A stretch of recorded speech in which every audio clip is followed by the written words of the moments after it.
Mother India inter college का ये annual function है। हेलो। आप यहाँ पर उपस्थित यहाँ के प्रबंधक जी, प्रिंसिपल साहब, हमारे खंड शिक्षा अधिकारी, यहाँ के सभी सम्मानित शिक्षकगण और यहाँ पर उपस्थित प्यारे बच्चों, आज का यह कार्यक्रम आपके अंदर एक मोटिवेशन देने के लिए, एक उत्साह ऊर्जा के लिए रखा गया है। और इसमें जो बच्चे अच्छी मेहनत किए थे, जिनका परिणाम अच्छा रहा था, उन्हें पुरस्कार दिया गया, अभी आपके सामने सम्मानित किया गया और उन्हें भावी जीवन के लिए हमारी तरफ से शुभकामनाएं। आप सभी को जीवन में आगे बढ़ने के लिए हमेशा प्रगति की दिशा में सोचना चाहिए, कैसे आगे बढ़ना है, क्या करना है। आप जिस उम्र में हो, जिस स्टेज पर हो, आपके अंदर ऊर्जा का असीम भंडार है। आप इस ऊर्जा को यदि सकारात्मक दिशा में लगा सके तो आप भी इस स्टेज पर आएंगे और आपके लिए तालियां बजेंगी। कोई जरूरी नहीं, ये बहुत छोटा स्टेज है आपके। आप अभी स्कूल लाइफ है, कॉलेज लाइफ है, इसमें ये स्टेज आपको बड़ा लगेगा, लेकिन जैसे ही इस प्रांगण को आप छोड़ेंगे, जैसे ही आप इस दुनिया से बाहर निकलेंगे, तब आपको जीवन की विशेष चुनौतियां क्या होती हैं आपको अंदाजा लगेगा। सबसे शानदार लाइफ स्टूडेंट लाइफ होती है, जो अभी आप जी रहे हैं। यही उम्र बनने और बिगड़ने की है। यदि आप सकारात्मक रास्ते पर चले, अपनी ऊर्जा को सही दिशा में लगा सके, तो आप इतिहास की एक इबारत लिख देंगे। आप अपने हुनर से, अपनी काबिलियत से, अपनी योग्यता से, अपनी क्षमता से, अपनी प्रतिभा से ऐसे ऐसे झंडे गाड़ेंगे, ऐसे ऐसे उपलब्धियां अर्जित करेंगे कि दुनिया आपके लिए ताली बजाएगी।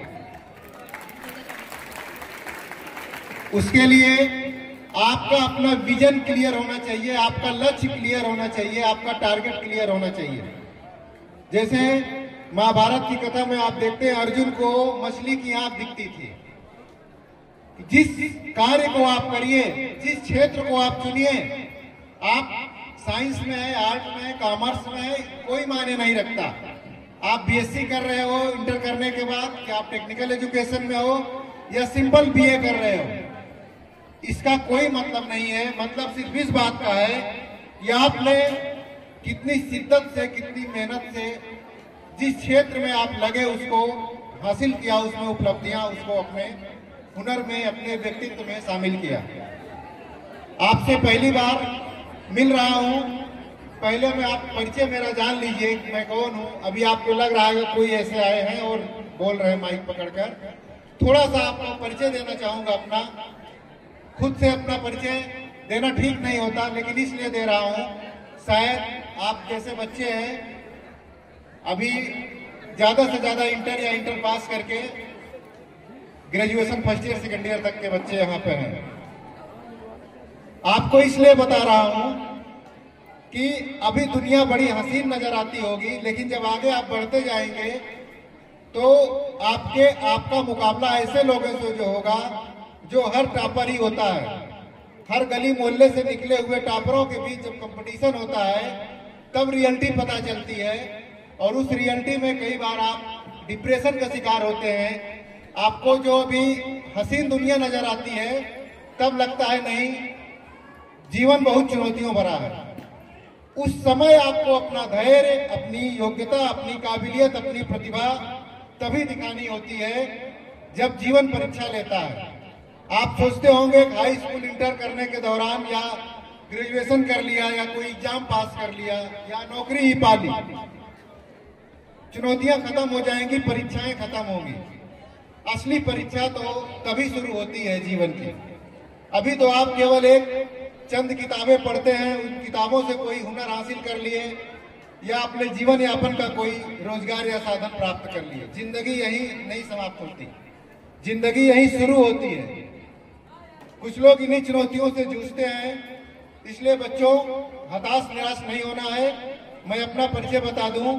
मेरा नाम डॉक्टर कमलेंद्र कुमार कुशवाहा है। मैं जनपद कौशाम्बी में जिला बेसिक शिक्षा अधिकारी के पद पर वर्तमान में कार्यरत हूं। आपके साथ आप विद्यार्थी हैं, इसलिए विद्यार्थियों के सामने अपने विद्यार्थी जीवन से कुछ उदाहरण आपको बताऊंगा। मैं भी यहीं प्रयागराज का रहने वाला हूं और ये बीएसए कौशाम्बी का जो पद है ये आप जब हासिल करना चाहेंगे, इसके लिए आपको लोक सेवा आयोग की परीक्षा होती है, उत्तर प्रदेश लोक सेवा आयोग की पीसीएस की परीक्षा। उस पीसीएस की परीक्षा जब आप क्वालिफाई करते हैं, उसी में आप एसडीएम भी बन सकते हैं, डिप्टी एसपी भी बन सकते हैं, बीएसए भी बनेंगे, एआरटीओ भी बनेंगे। जितने आप प्रशासनिक अधिकारी देखते होंगे, सारे पद उत्तर प्रदेश लोक सेवा आयोग से गुजर कर वो अधिकारी यहाँ आपके सामने दिखेगा। इसके कंपटीशन का अंदाजा क्या होता है अभी आपको नहीं होगा। अभी आप इंटर पास कर लिए, हाई स्कूल पास कर लिए, मेरिट में आगे बड़े खुश होते हैं या आपने कॉलेज टॉप कर दिया, लेकिन असली परीक्षा आपकी ऐसे महत्वपूर्ण प्रतियोगी परीक्षाएं जो होती हैं वहां होती है। तो आपको जानकारी के लिए बता दूं, मैं इसके पहले गवर्नमेंट डिग्री कॉलेज में असिस्टेंट प्रोफेसर के पद पर कार्यरत था और बीएसए कौशाम्बी मेरी 7वीं जॉब है, 7वीं नौकरी है ये। आप जीवन में सोचते होंगे कि एक नौकरी मिल जाए, किसी तरह कहीं सिलेक्शन हो जाए। हर माता पिता का सपना होता है मेरा बच्चा सिलेक्ट हो जाए। तो आपको इसलिए बता रहा हूं, इसके पहले मैं गवर्नमेंट डिग्री कॉलेज में असिस्टेंट प्रोफेसर, वो भी क्लास 1 का पद होता है। आप जो लोग जानते होंगे, आपके टीचर जानते होंगे, आप जानेंगे कि उसमें जेआरएफ नेट पीएचडी के बाद एग्जाम होता है, उसके बाद वो पद मिलता है। इसके पहले मैं पीसीएस में नायब तहसीलदार के पद पर चयनित हो चुका हूं, एक्साइज इंस्पेक्टर के पद पर भी चयनित हुआ हूं पीसीएस में। इसके पहले दिल्ली गवर्नमेंट में इंटर कॉलेज में भी रहा हूं, उत्तराखंड स्टेट जो है वहां भी जीआईसी में इंटर कॉलेज में। तो आप इस तरह देखेंगे कि कई सारी नौकरियां आती गई जाती गई।